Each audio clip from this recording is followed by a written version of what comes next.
The difficult journey. The wagon train departed bright and early this morning. Oink was disappointed that Oink had to tell my friends goodbye, but Oink had chosen to remain here in Denver. By that point, we had already been traveling for several long months.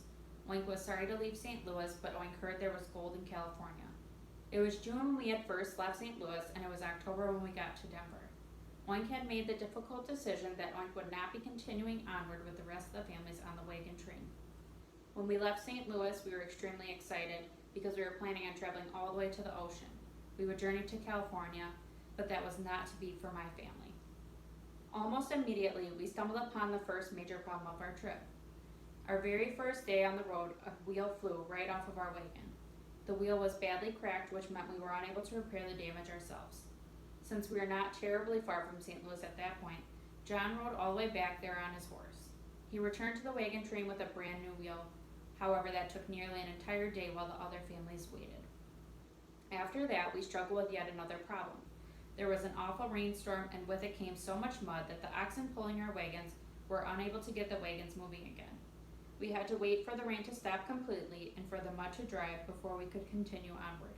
Because of this, we lost an additional 2 days. We are unbelievably exhausted, and it had been a mere 2 weeks, but we kept on traveling. Unfortunately, we had to stop once more because the Brown family fell ill.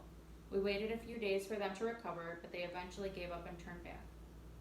Every single day we faced very difficult work, but we still persevered. Nevertheless, by the time we arrived in Denver, it was just too much to handle. We had decided then that we were going to leave the wagon train. That night, we informed the wagon master of our plans. The wagon master asked us to change our minds and told us we've overcome the worst now. However, Oink knew our trip would certainly not be getting any easier. The mountains we had just crossed were only the beginning. It had already been such hard work to get where we were now, and Oink knew it would be even more difficult to reach the ocean in California. That is when we decided the best option was to remain here in Denver. Today, Oink have gone off to hunt for a new job. There are several jobs in the mines, and Oink hoped to fill one of the positions. Then we will be able to get our own home. Oink am extremely thankful that living in the tent beside the covered wagon is over.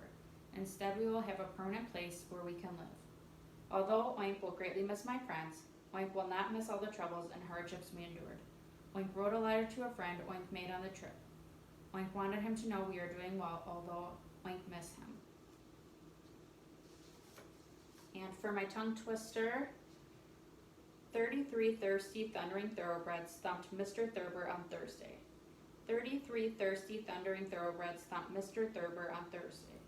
33 thirsty, thundering thoroughbreds thumped Mr. Thurber on Thursday.